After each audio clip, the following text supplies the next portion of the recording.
Een hele goede morgen allemaal, welkom bij Hermanus van 9 juli 2017.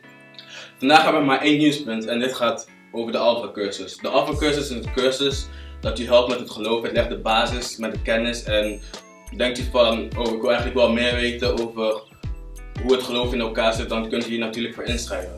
Het is heel simpel, ik ga naar achter bij de informatiebalie en daar straks zie u met meer informatie. Nou, dit was de nieuwspunt van vandaag.